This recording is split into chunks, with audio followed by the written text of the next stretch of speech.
What's up guys, Bush GB is back. Welcome to my channel. And hello and good morning. So for today's video, mag-share lang ako kung ano yung naramdaman ko since I was vaccinated last Friday. So i-share ko sa inyo kung ano yung mga nararamdaman ko. Pero bago yan, intro muna. Like I should. Let me check my chest, my breath right quick. He ain't never seen it in a dress like. So ayun guys, tapos na tayo sa intro. So sabi ko nga sa inyo, I was vaccinated last Friday. Hindi ako nakapag-video nun kasi masyadong busy din, nahihiya ako. Maraming tao dun, baka may magalit ba o ano eh. So ito guys, papakita ko sa inyo yung mga photos lang, yung time na nung binabakunahan ako. So ito yun guys.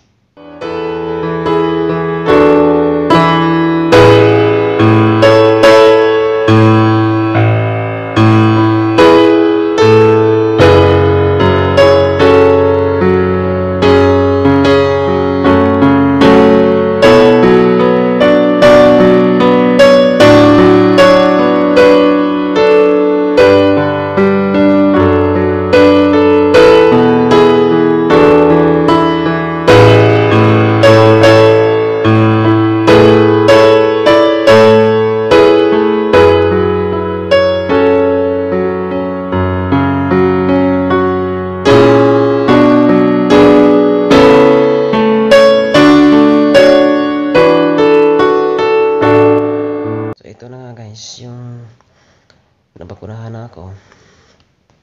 Ito. So yung naramdaman ko guys pagkatapos nun, actually may dalawang beses ginagawa yung BP before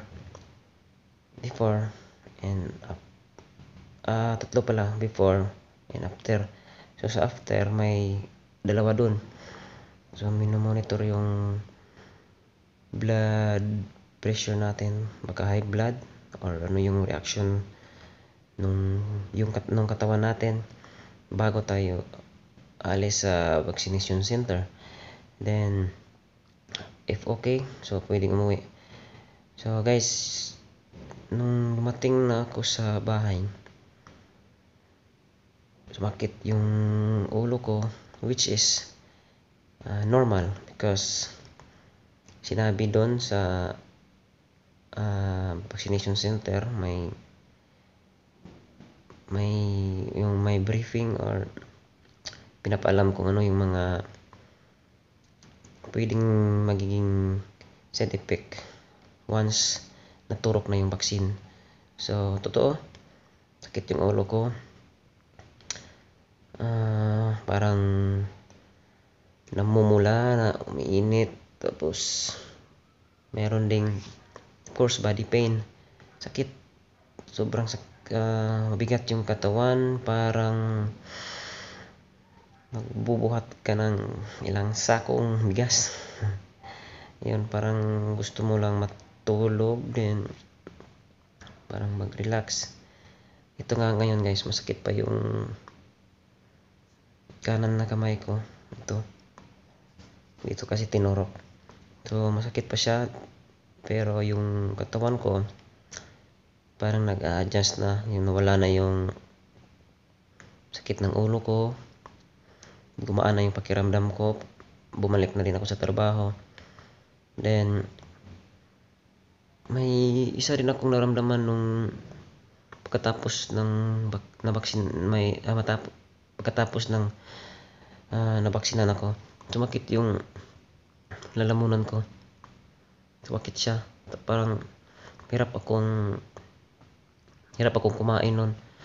So actually bago pa may sumakit yung parang meron akong tonsillitis ba, then bumalik siya nung nabaksinan ako So, isa rin yun sa naramdaman ko. Pero, sa ngayon, wala na, wala na siya ngayon. Hopefully, parang fully recovered na siya. So, nawala na siya. Then, yung ulo ko, yung sakit sa ulo ko, wala na rin. So, yun. Yung tinuro kasi sa amin, Sputnik B. Yung galing sa Russia siya. So, noon sa mga interviews namin, actually guys, may tatlo kaming dinaanan na interview. Kukuhan ka ng siyempre information mo. Tapos yung kukunan ka ng blood pressure mo, meron ding yung yung oxygen ng body natin. Tapos basta pangatlo, doon na yung mga short briefings kung anong mga reaction, kung ano yung mararamdaman mo. So, yun. Pag pumasa ka nun lahat, so, ready ka na. Pwede ka nang turukan ng vaccine. So, by the way guys, yung second dose namin, July 9 ata yun, 2021. So, mga 1 month. Then guys, meron din yung sinabi, bawal daw yung uminom ng mga alcoholic drinks. So guys, please follow kung ano yung instruction ng mga doctors or mga dun sa vaccination center. Kasi guys, number 1, once na turukan daw, bawal kang uminom ng mga alcoholic drinks. So para epektibo yung hindi virus, epektibo yung vaccine. So dapat sundin natin yun. So guys, share ko din yung naramdaman ng asawa ko. Yun, nagkalagnat siya ng isang gabi. So, sumakit din yung ulo niya. Pero ako guys, hindi ako nilagnat. So, yun. Guys, so yung mga gustong magpa-vaccine, ayan, marami na sigurong vaccination center sa atin ngayon. Or meron yung mga walk-in siguro, nakikita ko sa mga balita. So ngayon alam ko sa barangays, parang mga senior citizen yung inuuna nila. So guys, malapit na yan. Darating din tayo dyan. So wait lang kayo, antay lang tayo. So soon magiging okay din yung ating ekonomiya, babalik din yung sigla ng ating mga trabaho. So dami nang nalugi, marami na yung utang. Hindi yun mawawala guys. Once andito tayo sa mundo, meron yan. So guys, thank you for watching for this vlog. Then hopefully lahat tayo fully vaccinated na, then babalik na yung sigla ng ating ekonomiya.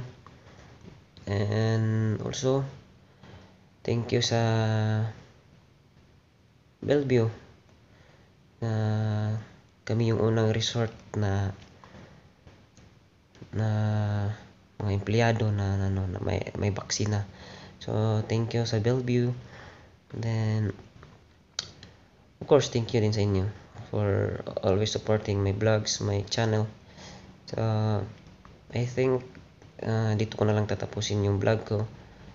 So guys, please support always my channel. Right.